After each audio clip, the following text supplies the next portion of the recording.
हरे कृष्णा दोस्तों। श्री हनुमान जी की कृपा बनी रहे आप सब पर और श्री राम जी को हृदय में स्मरण करके हम आज उनके श्री रामचरितमानस से थोड़े से रहस्यों का उद्घाटन करेंगे। श्री रामचरितमानस जी का जो उद्देश्य है, ऐसा नहीं है कि श्री रामचरितमानस में सिर्फ श्री राम जी और रावण का चरित्र हमें मिलता है, लीला मिलती है, ऐसा नहीं है। श्री रामचरितमानस अपने आप में एक अद्भुत दर्शन है, तो उसी का आज हम लोग उद्गार करेंगे। तो उससे पहले श्री राम सीता जी को अपने हृदय में धारण कर लें और श्री हनुमान जी हमें बोलने की क्षमता दें। श्री रामचरितमानस में एक ओर श्री सुग्रीव जी का चरित्र है और दूसरी ओर श्री विभीषण जी हैं। ये दोनों चरित्र में जो भगवान का मिलन होता है, उस मिलन में श्री हनुमान जी ही मुख्य कारण बनते हैं। अच्छा, फिर भी सुग्रीव और विभीषण के चरित्र में इतना अंतर है। उस अंतर का मुख्य तात्पर्य यह है कि भगवत प्राप्ति के लिए किसी एक विशेष प्रकार के चरित्र और व्यक्ति का वर्णन किया जाए तो उसको सुनने वाले या पढ़ने वाले के मन में ऐसा लगता है कि इस चरित्र में जो सद्गुण हैं, जो विशेषताएं हैं, वे हमारे जीवन में नहीं हैं। और यदि किसी विशेष प्रकार के सद्गुण के द्वारा ही ईश्वर को पाया जा सकता है तो हम ईश्वर की प्राप्ति के अधिकारी नहीं हैं। अक्सर लोगों के मन में यह ख्याल उठता है। इसी भ्रम का निराकरण करने के लिए श्री रामचरितमानस में न जाने कितने पात्रों की सृष्टि की गई है, उनके चरित्र का वर्णन किया गया है। और आप अगर उन चरित्रों पर दृष्टि डालें तो आपको पता चलेगा कि उनके आचार में, उनके स्वभाव में और गुण और दोष एक दूसरे से भिन्न भिन्न दिखाई देते हैं।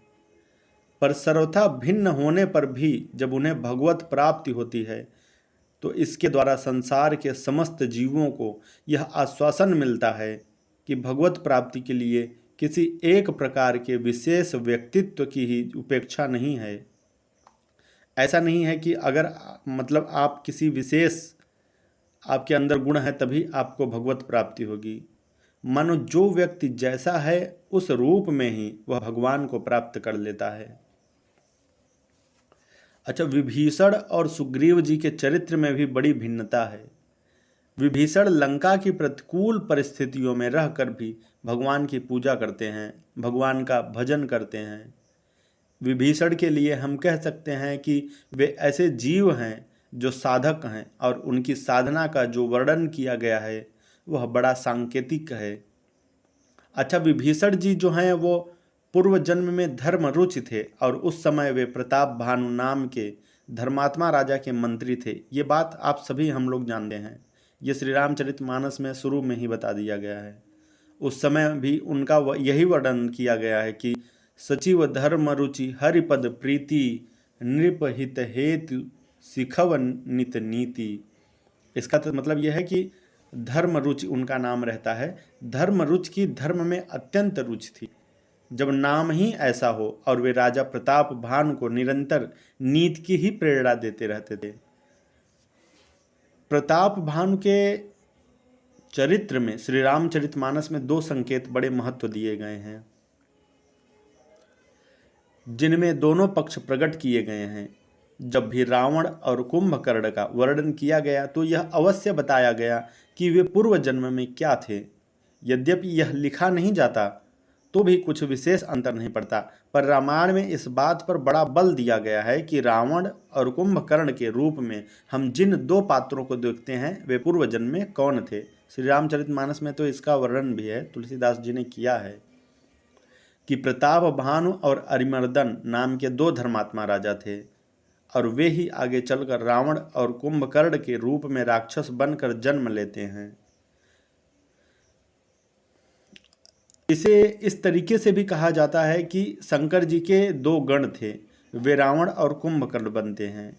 या यह भी कहा गया है कि भगवान विष्णु के द्वारपाल जय और विजय रावण और कुंभकर्ण बने।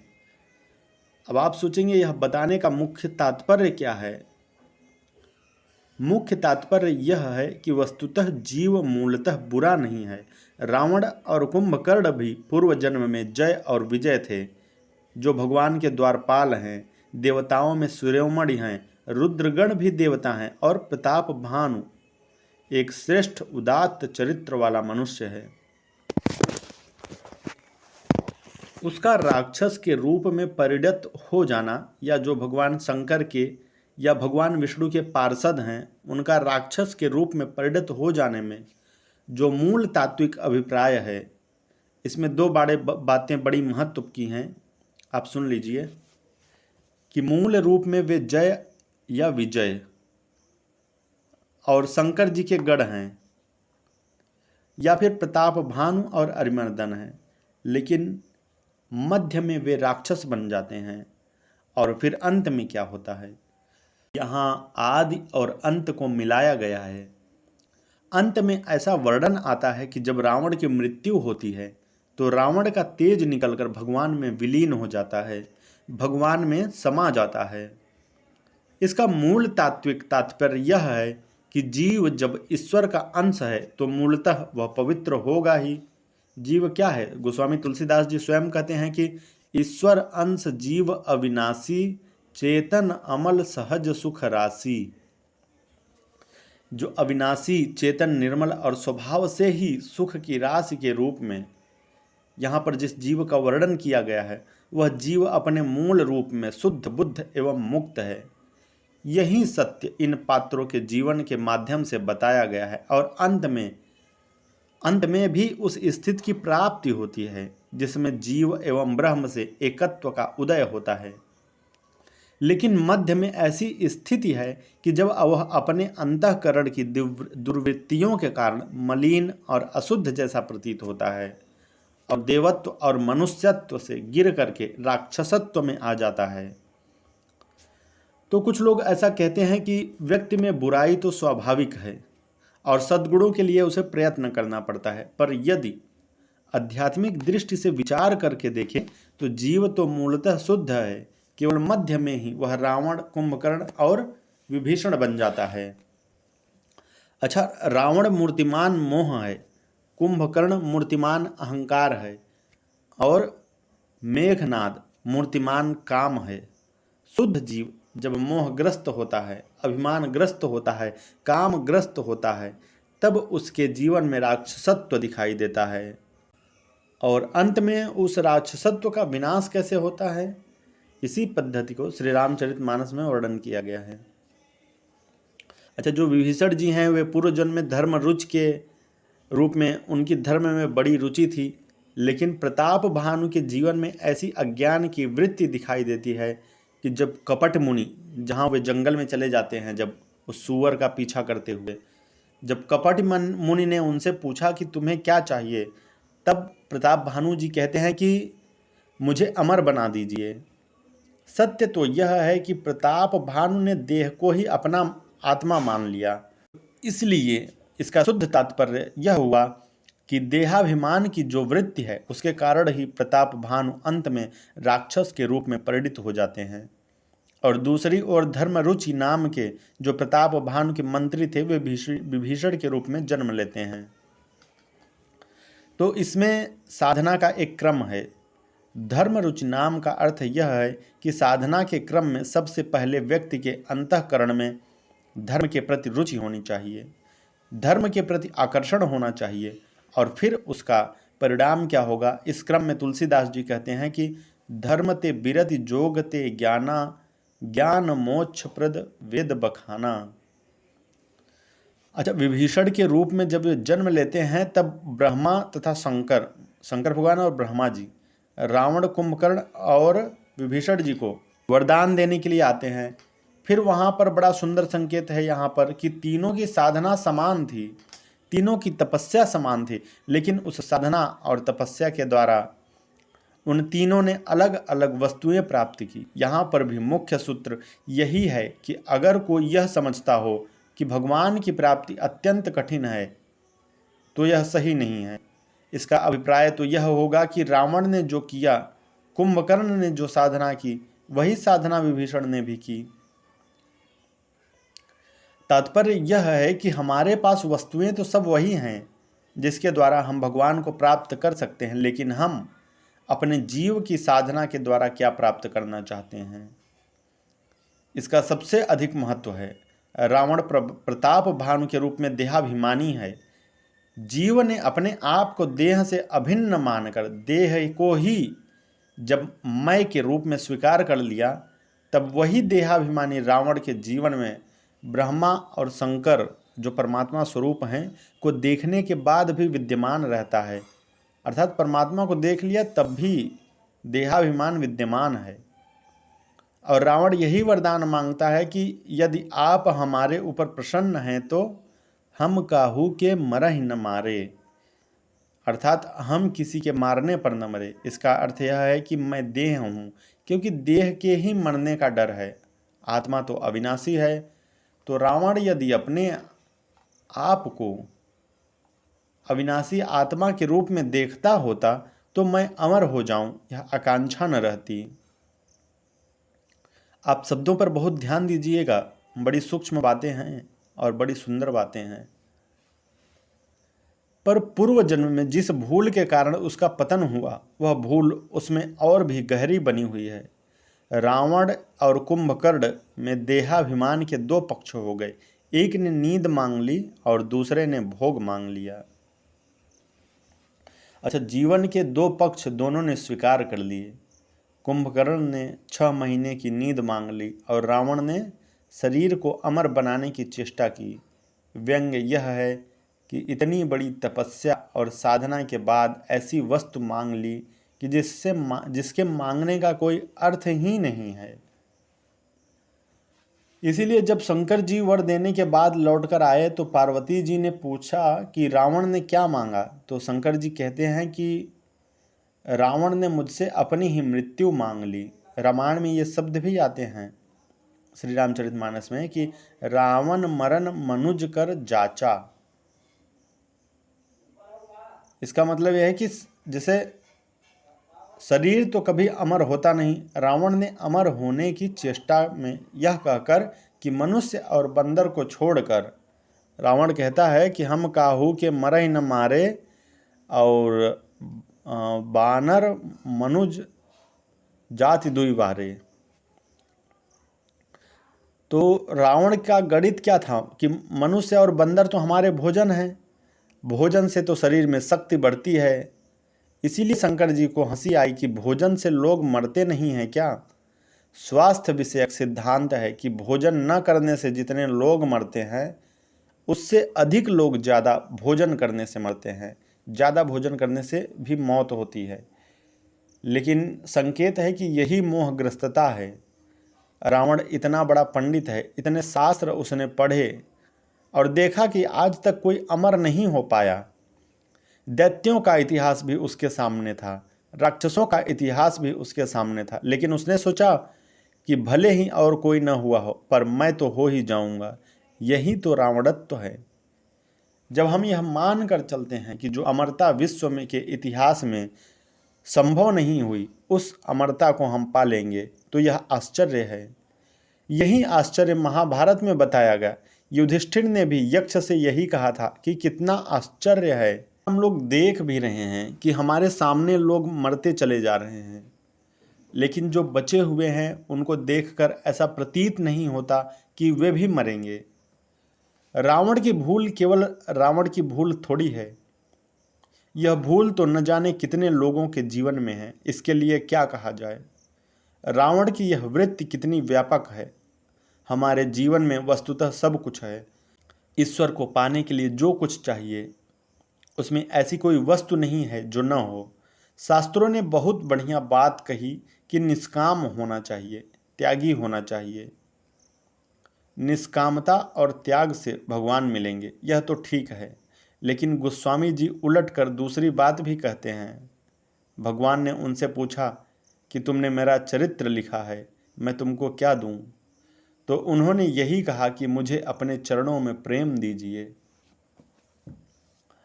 तो श्री राम जी पूछते हैं कि कैसा प्रेम चाहते हो, भरत जी की तरह, लक्ष्मण जी की तरह, हनुमान जी की तरह? तो गोस्वामी तुलसीदास जी ने कहा कि प्रभो मैं कैसे कहूँ, क्या उनमें से किसी के चरित्र से मेरी तुलना हो सकती है? उनके आचरण से मेरी तुलना हो सकती है? फिर भगवान जी पूछते हैं फिर कैसे प्रेम पाओगे? तो गोस्वामी जी दोहा लिखते हैं कि कामी ही नारी पियारी जिमि लोभी ही प्रिय जिमि दाम तिमि रघुनाथ निरंतर प्रिय लागहूँ मोहि राम। ये बड़ी सुंदर चौपाई है दोस्तों, एक बार फिर से दोहरा दूं आप लोगों को कि कामी ही नारी पियारी जिमि लोभी ही प्रिय जिमि दाम तिमि रघुनाथ निरंतर प्रिय लागहूँ मोहि राम। भरत जी, लक्ष्मण जी, हनुमान जी या अन्य किसी भक्त का नाम लिया नहीं उन्होंने, बल्कि कहा कि कामी को सौंदर्य के प्रति जैसा आकर्षण होता है अर्थात स्त्री के प्रति, और लोभी के मन में धन के प्रति जैसा आकर्षण होता है, उसी प्रकार मुझे आपके प्रति आकर्षण हो। आप हमारे हृदय में हमेशा निरंतर, शब्द भी बड़ा सुंदर है, निरंतर प्रिय लगिए। निष्कामता और त्याग की वृत्ति तो सार्थक है, पर लोभ और काम की वृत्ति भी मुड़ करके ईश्वर की प्राप्ति कराने वाली बन सकती है। इसकी ओर संकेत है कि रावण को शूर्पणखा ने समाचार दिया कि 14,000 राक्षसों को राम ने अकेले ही मार दिया। तो रावण सोचने लगा कि इनको मारने वाला कौन हो सकता है। तो उसके मन में निर्णय आता है कि तिन्हीं को मारें बिनु भगवंता, मतलब खरदूसर को और कोई नहीं मार सकता, वो सब तो मेरे समान ही बलवान हैं, उनको भगवान ही मार सकते हैं, भगवान को छोड़कर उन्हें कौन मार सकता है। तो रावण के विवेक ने तुरंत कहा कि जब भगवान का अवतार हो गया है तो भगवान का भजन करो। लेकिन रावण ने बहाना बनाया। रावण ने कहा कि होई ही भजन न तामस देहा, कि जीवन की इतनी बड़ी बड़ी कठिन यात्रा, लड़ाई तो वह लड़ सकता है, वह कहता है कि भाई हमसे भजन नहीं होगा। इसका अर्थ है कि वस्तुतः रावण अपनी क्षमताओं का दुरुपयोग करता है।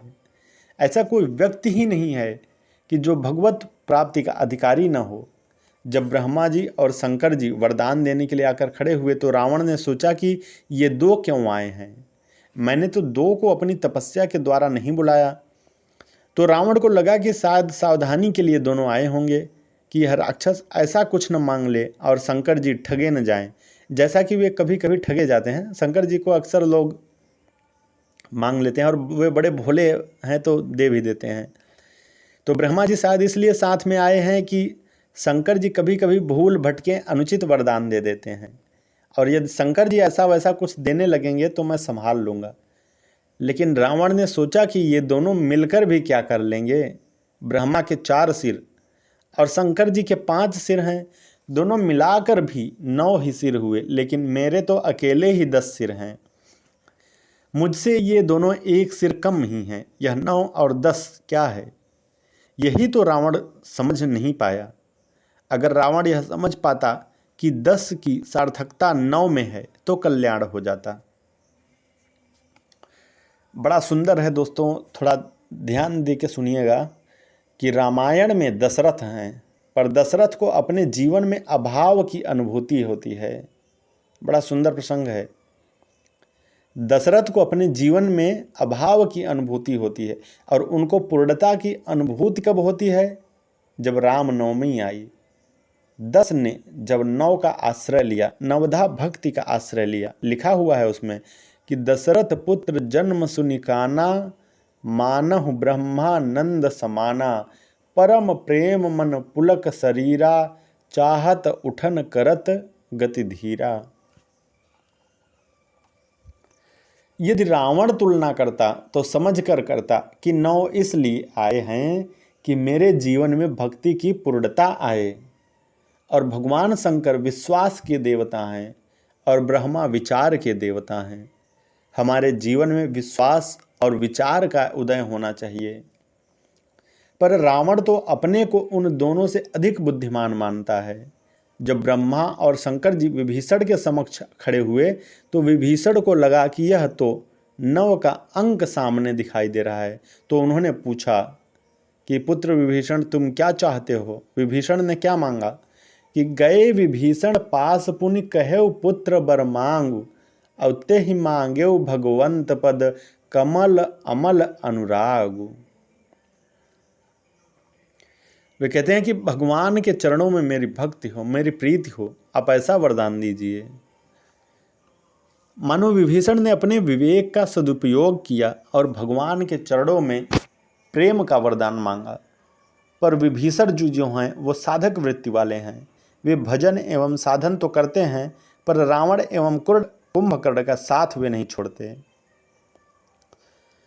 ऐसे अनेक लोग होते हैं। साधक की समस्या भी यही होती है। उनका लक्ष्य तो भगवत प्राप्ति है, परंतु वह कुछ ऐसी परिस्थितियों से घिरा हुआ है कि वह रावण और कुंभकर्ण का साथ नहीं छोड़ पाता। तो विभीषण जी की जो समस्या थी वही सारे साधकों की समस्या है, सारे जीवों की समस्या है। और वह समस्या यह है कि हम न चाहते हुए भी पाप कर बैठते हैं। जैसे कि भगवान गीता में भी कहते हैं कि अनिच्छनपि वार्षणेय बलादीव नियोजितः। मतलब हम कुछ काम करना नहीं चाहते, लेकिन ऐसा लगता है कि जैसे बलपूर्वक हमसे कोई कार्य कराया जा रहा है।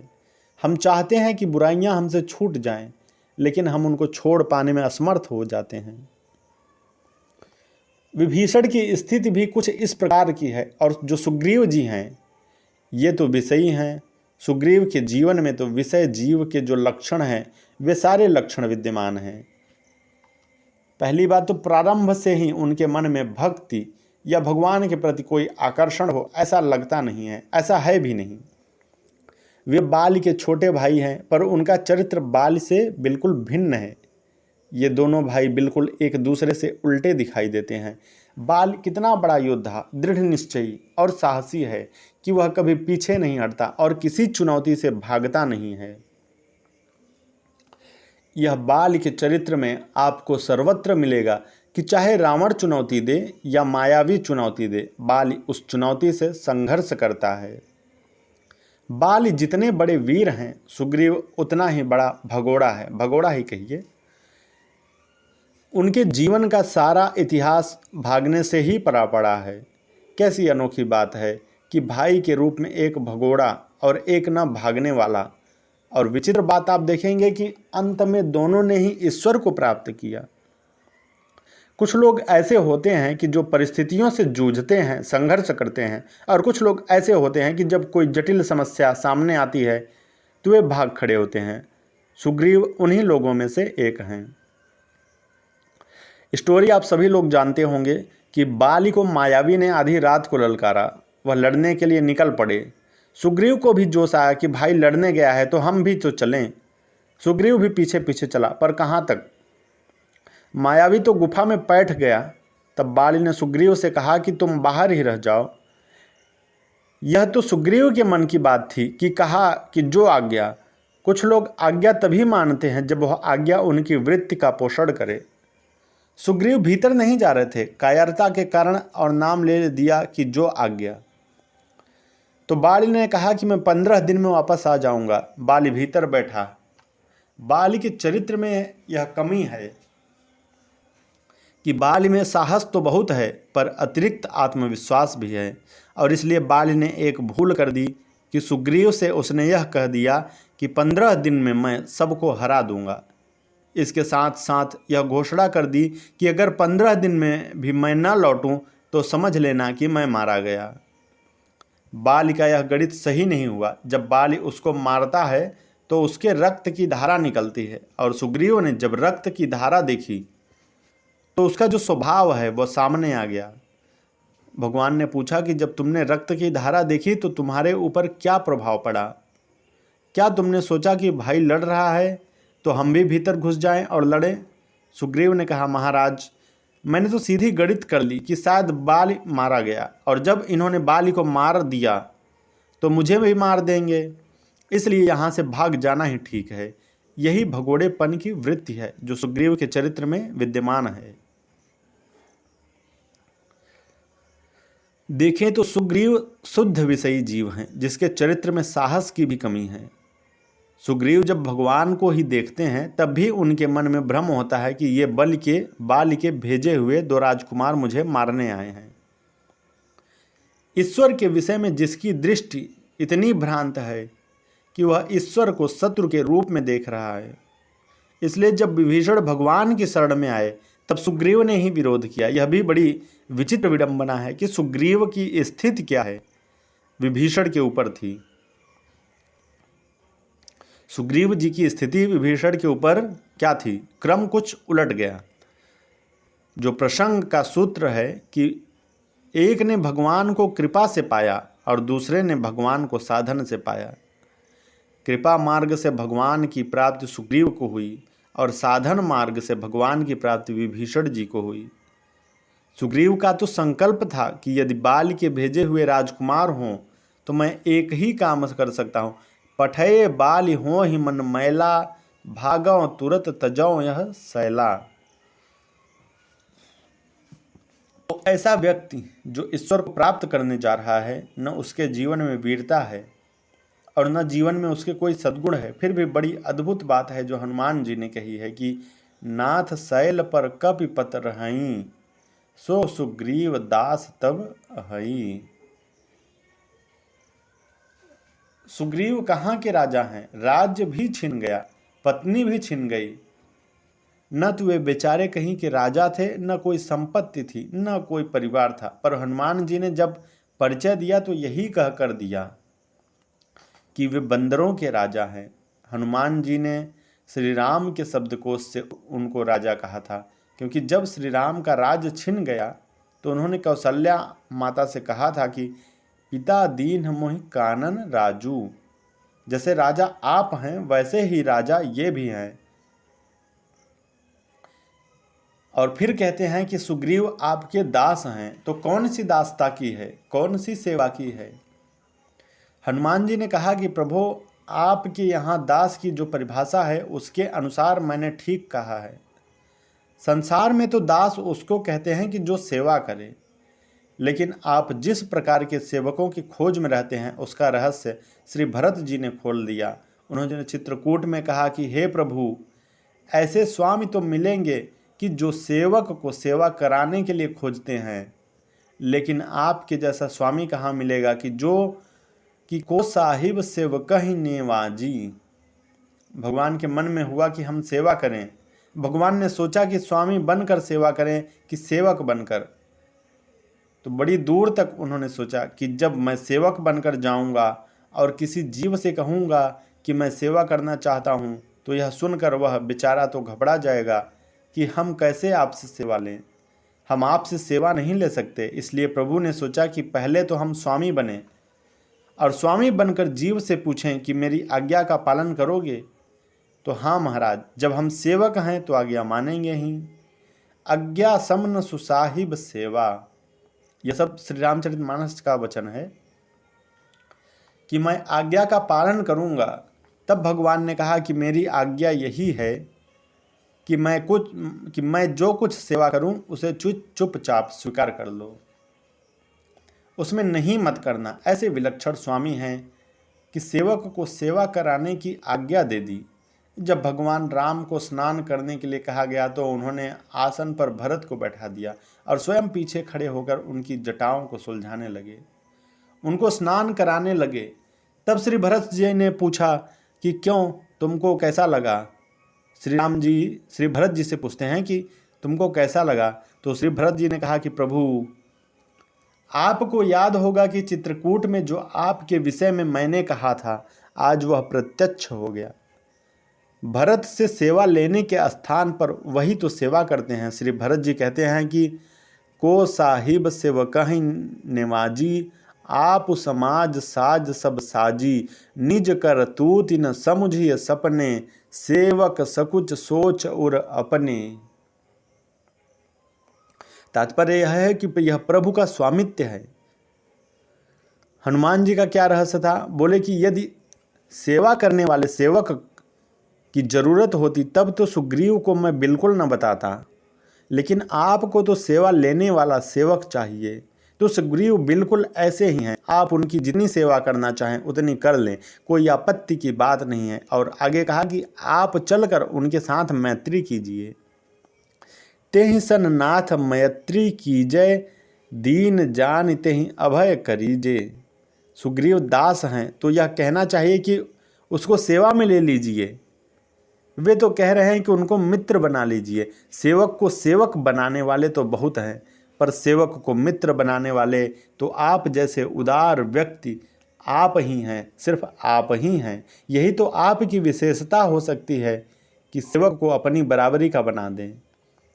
साथ साथ हनुमान जी ने यह भी कहा कि जब मैं सेवक को मित्र बनाने के लिए कह रहा हूँ तो इसमें मेरा भी स्वार्थ है। सुग्रीव हैं सेवक, जब वह मित्र बन जाएगा तो सेवक का पद खाली हो जाएगा, तब वह पद मुझे दे दीजिएगा तो मेरा भी काम हो जाएगा। आपको चलने के लिए इसलिए कह रहा हूँ कि जब रोगी चल नहीं सकता तो वैद्य को ही चलकर रोगी के पास जाना पड़ता है। अगर इनमें साधन का बल होता तो मैं आपको वहाँ जाने की बात नहीं कहता। चलना माने साधन की ओर बढ़ना। जो असमर्थ जीव हैं, जो साधन शून्य हैं, जो इतना भगोड़ा है कि भागते भागते थक गया है, अब तो आप ही कृपा कीजिए। इसका अभिप्राय यह है कि ईश्वर की प्राप्ति का एक क्रम यह है कि या तो भाव हो या अभाव हो। भाव के द्वारा भी ईश्वर मिलेगा और अभाव के द्वारा भी मिलेगा। मुख्य बात यह है कि आपको अपनी असमर्थता की अनुभूति हो रही है कि नहीं। अगर आपको सामर्थ्य की अनुभूति हो रही है, सामर्थ्य का सदुपयोग कीजिए, और यदि असमर्थता की अनुभूति हो रही है तो उस भगवान के समक्ष निवेदन कीजिए। आपके घड़े में जल भरा हुआ है तो उसे पिलाकर दूसरों की प्यास बुझाइए, और यदि आपका घड़ा खाली है तो उसको भगवान के सामने रख दीजिए। इसमें तो आपको ही भरना है। हे केशव, आप ही भरिए। अच्छा, कृपा मार्ग का तात्पर्य है कि कृपा की आवश्यकता ही मनुष्य को तब होती है जब अपने आप में साधना का अभाव हो। सुग्रीव जी का चरित्र असमर्थता और अभाव का चरित्र है। ऐसा होते हुए भी अंत में वे भगवान को प्राप्त कर लेते हैं। विभीषण ने तो लंका का राज्य छोड़ा और राज्य छोड़कर वे भगवान के पास आ गए, पर सुग्रीव के पास तो कुछ था ही नहीं, वह क्या छोड़ेगा। जिसने कुछ नहीं छोड़ा, कोई त्याग नहीं किया, भगवान ही स्वयं उसके पास पहुंच गए। प्रसंग आता है कि जब हनुमान जी सुखेन वैद्य को लाए तो सुखेन वैद्य तो अपने घर में सो रहे थे, तो उस समय हनुमान जी का कर्तव्य था कि उनको जगाते और साथ में ले आते, पर उन्होंने जगाया नहीं, सोते हुए को भी गोद में नहीं उठाया, उनके पूरे घर को ही उठा लाए। क्योंकि आप जिसको पाना चाहते हैं उनको घर बार छोड़ने की क्या आवश्यकता है। सुग्रीव भी अभावग्रस्त है, पर यह भी ध्यान रखिएगा कि इतना होते हुए भी हनुमान जी से बढ़कर कोई साधन संपन्न नहीं है। फिर भी हनुमान जी ने सदा सुग्रीव के चरणों में प्रणाम किया। बात उल्टी हो गई। विषयी के चरणों में सिद्ध प्रणाम कर रहा है। हनुमान जी सुग्रीव की प्रार्थना करते हैं, तब सुग्रीव चरण गहि नाना, भांति विनय कीन्हे हनुमाना। प्रभु पूछते हैं कि तुम सुग्रीव को इतना सम्मान क्यों देते हो। तो हनुमान जी कहते हैं, प्रभु मैं तो हर दृष्टि से जब देखता हूँ तो मुझे लगता है कि सुग्रीव से बढ़कर सौभाग्यशाली कौन होगा। भक्त लोग आपकी याद क्यों किया करते हैं। मैंने सुना है कि आप बड़े भुलक्कड़ हैं। गोस्वामी जी ने विनय पत्रिका में कहा कि प्रभु 4 वस्तुएं भूल जाते हैं। श्री राम जी 4 वस्तुएं भूल जाते हैं। निज कृत हित, अपना किया गया भला, अरिकृत अनहितऊ, शत्रु के द्वारा किया गया बुरा, दास दोष, सेवक का दोष, और सुरति चित रहति न किए दान की, और अपने किए हुए दान की स्मृति नहीं रहती। इन 4 बातों को प्रभु भूल जाया करते हैं। तो प्रभु आपका स्वभाव यदि किसी के लिए बदला तो केवल सुग्रीव के लिए बदला, हम लोगों के लिए तो नहीं बदला। मैं तो आपके पास आया तो जब तक ब्राह्मण से बंदर नहीं बन गया आपने दूर ही रखा, फिर हृदय से लगाया तो पूछते रहे कि अपना परिचय दो। पर कितनी अनूठी बात हो गई। सुग्रीव आपको भूल गए, विषयों में डूब गए, फिर भी आप उसको नहीं भूले। तो महाराज, जिसको आप न भूलें वह बड़ा है कि जो आपको याद करता है वह बड़ा। जिसकी आपको इतनी याद बनी रहती है, हमको तो वही बड़ा लग रहा है। दोस्तों, बहुत सुंदर है ये, अद्भुत है ये श्री राम किंकर जी महाराज अयोध्या के थे, उनका प्रसंग है। मूल वे मध्य प्रदेश के थे और उन्होंने रामायणम ट्रस्ट की स्थापना की थी। तो उन्होंने श्री रामचरितमानस का जो मूल है, जो सार है, जो दर्शन है, उसको बड़े सुंदर ढंग से परिभाषित किया है। पढ़ने लगो तो फिर ऐसा लगता है पढ़ते ही जाओ, ऐसे लगता है जैसे सारी चीज़ें हमारे सामने हो रही हैं। बड़ा अद्भुत उनकी कृति है, उनकी रचना से ये मैंने आपको सुनाई है। अगर आप लोगों को पसंद आया हो तो चैनल को सब्सक्राइब करें, और इसका मैंने अभी और भी पार्ट बनाना है, ये काफ़ी बड़ा है। तो धन्यवाद दोस्तों।